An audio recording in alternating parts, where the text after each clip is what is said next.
నమస్కారం. నేను చందు. కాలం ఇట్టే కరిగిపోతుందా? అందరికీ ఉన్నది 24 గంటలే. అయినా కొందరికే ఎందుకు సరిపోతుంది? చాలామందికి చాలడం లేదెందుకు? సమయం మిగలక ఎక్కువ మంది ఎందుకు సతమతమవుతున్నారు? ఈ ప్రశ్నలన్నిటికీ సమాధానం దొరకాలంటే మనం కొన్ని విషయాల గురించి తెలుసుకోవాల్సిందే.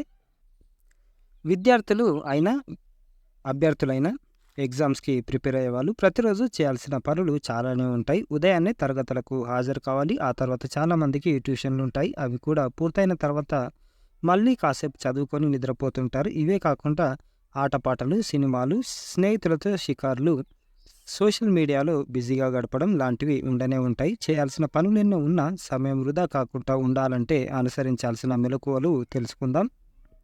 ప్రణాళిక లేకుండా ముందుకు వెళ్ళడం చాలా కష్టం. ఏ ఏ సబ్జెక్టులు చదవాలి, ఎప్పుడు చదవాలి, ఎంతసేపు చదవాలి అనే విషయాల్లో స్పష్టత ఉండాలి. ఏ ఏ సబ్జెక్టులకు ఎంత సమయాన్ని కేటాయించాలో ప్రణాళిక వేసుకోవాలి. దాని ప్రకారం పరీక్షలకు సిద్ధం కావాలి. ఉదాహరణకు రోజు 3 సబ్జెక్టుల్లో 3 అధ్యాయాలను చదవాలని ప్లాన్ చేసుకున్నారనుకుందాం. దాని ప్రకారం అవి చదివేయాలి. ఎట్టి పరిస్థితుల్లోనూ వాటిని మర్నాడికి వాయిదా వేయకూడదు. ఎందుకంటే మర్నాడు అంటే రేపు ఏమేం చదవాలి అనేది మీ దగ్గర ప్రణాళిక సిద్ధంగా ఉంటుంది. ఈరోజు ప్రణాళిక తప్పడం వల్ల రేపటి ప్లాన్ పాడవకూడదు కాబట్టి ఏ రోజు చదవాల్సిన వాటిని ఆ రోజే పూర్తి చేయడం ఎంతో అవసరం. ఇలా చేస్తే సమయం సరిపోకపోవడం, వృధా కావడం లాంటి సమస్యలు ఉండనే ఉండవు. ఇకపోతే అమూల్యం. సమయం ఎంతో విలువైంది. అనవసరంగా కాలాన్ని వృధా చేస్తే నష్టపోయేది మనమే. తెలిసి చేసినా, తెలియక చేసినా వృధా చేసిన కాలాన్ని తిరిగి పొందలేం. ముఖ్యంగా విద్యార్థి దశలో దీనికి మరింత ప్రాధాన్యం ఉంటుంది. నిర్దేశిత లక్ష్యాలను సాధించాలంటే ప్రతి నిమిషము అమూల్యమైందే. ఈ విషయాన్ని గుర్తించడం సమయపాలనకు తొలి అడుగు లాంటిది. చిన్న చిన్న పనులకు సమయం వృధా అవుతుందని భావిస్తే కుటుంబ సభ్యుల సాయం తీసుకోవచ్చు. ఉదాహరణకు అసైన్మెంట్లను ప్రూఫ్ రీడింగ్ చేయడానికి వారికి అప్పగించవచ్చు. ఆ సమయంలో మీరు మరో ముఖ్యమైన అధ్యాయం చేసుకోవచ్చు, చదువుకోవచ్చు. ఏకాగ్రత. కొంతమంది విద్యార్థులు ఒక అధ్యాయాన్ని చదవడానికి కూడా గంటల కొద్ది సమయాన్ని తీసుకుంటారు. ఎందుకంటే ఒక పక్క చదువుతూనే మరో పక్క మొబైల్ ఫోన్లో స్నేహితులకు మెసేజ్లు పంపుతుంటారు. కంప్యూటర్ పైన చదువుతున్నప్పుడు మరో వెబ్సైట్లో వేరే పేజీని తెరుస్తుంటారు. దీంతో వేగంగా చదవలేకపోతారు. కాబట్టి చదివేటప్పుడు సెల్ ఫోన్ను స్విచ్ ఆఫ్ చేయడం లేదా మరో వెబ్సైట్ చూడకపోవడం మంచిది. మీ దృష్టిని ఒక్క పని మీదే మాత్రమే కేంద్రీకరించాలి. ప్రదేశం. సమయ పాలనలో చదువుకునే చోటుకు ప్రాధాన్యం ఉంటుంది. గాలి, వెలుతురుతో నిశ్శబ్దంగా ఉండే చోటును ఎంపిక చేసుకోవాలి. అక్కడ కూర్చొని ఎక్కువ గంటల పాటు చదివినా ఎలాంటి ఇబ్బంది లేకుండా ఉండేలా చూసుకోవాలి.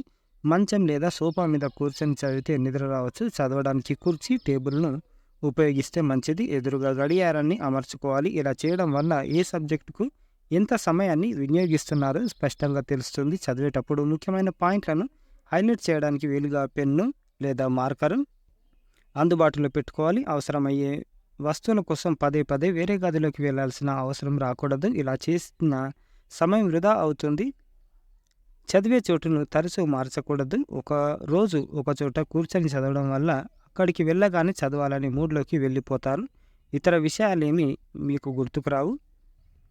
విభజన. ఏం చదవాలి అనేది ప్రణాళిక వేసుకోవడం తెలిసిందే. అయితే దీన్ని నెల, వారం, రోజుల వారీగా విభజించుకుంటే మంచిది. దీంతో ఏ రోజు పనులను ఆ రోజే పూర్తి చేయగలుగుతారు. ఒకరోజు అనుకున్నట్లుగా చేయలేకపోయినా ఎక్కడ పొరపాటు జరిగిందో తెలుసుకొని సరిదిద్దుకోగలుగుతారు. ఇకపోతే నిద్ర. సమయపాలనను పాటించడంలో నిద్రకు ప్రాధాన్యం ఉంటుంది. కొందరు విద్యార్థులు అర్ధరాత్రి వరకు చదివి ఉదయాన్నే నిద్రలేస్తారు లేదా మధ్యాహ్నం వరకు నిద్రపోతూనే ఉంటారు. ఇలా నిద్రించే సమయాలు మారడం వల్ల దాని ప్రభావం చదువు మీద కూడా పడుతుంది. నిద్ర సమయాలను ఖచ్చితంగా పాటిస్తే చదవడానికి వేసుకున్న ప్రణాళికను తప్పకుండా పాటించగలుగుతారు. సమయం వృధా అయ్యే సమస్యే ఉండదు. అలాగే తగినంత నిద్ర ఉండేలాగా కూడా చూసుకోవాలి. సుమారు 6-7 గంటల పాటు నిద్రపోతే శారీరకంగా తగిన విశ్రాంతిని పొందుతారు. దాంతో మర్నాడు మెదడు మరింత చురుగ్గా పనిచేస్తుంది. ప్రాధాన్యాలు. చేయాల్సిన పనులు చాలా ఉంటాయి. వాటిలో అతి ముఖ్యమైనవి ప్రస్తుతం చేయలేకపోయినా ఎలాంటి ఇబ్బంది లేనివి కొన్ని ఉంటాయి. పనులను వాటి స్వభావాన్ని బట్టి విభజించుకోవాలి. ఇలా చేయడం వల్ల ప్రతి పనికి కొంత సమయాన్ని కేటాయించగలుగుతారు. అలాగే అన్నింటినీ ఒకేసారి చేయాలని కంగారు పడాల్సిన అవసరం కూడా ఉండదు. దాంతో ఒత్తిడికి గురి కాకుండాను ఉండగలుగుతారు. ఉదాహరణకు విద్యార్థులుగా మీరు చేయాల్సిన అతి ముఖ్యమైన పని అంటే చదువుకోవడమే ఇప్పుడు ఉన్న అభ్యర్థులైన జాబ్స్‌కి ప్రిపేర్ అయ్యే అభ్యర్థులైనా. కాబట్టి ముందుగా దానికి సమయాన్ని కేటాయించాలి. శారీరకంగా, మానసికంగా దృఢంగా ఉండాలంటే ఆరోగ్యం ఎంతో అవసరం.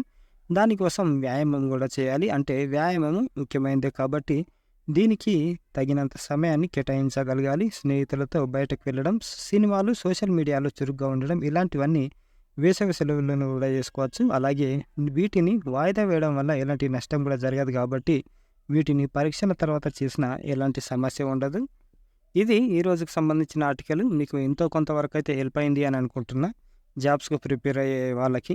ఇది ఈ రోజుకి సంబంధించిన ఆర్టికల్. లైక్ చేయండి, షేర్ చేయండి, సబ్స్క్రైబ్ చేసుకోవడం మర్చిపోకండి. Thank you. ధన్యవాదాలు.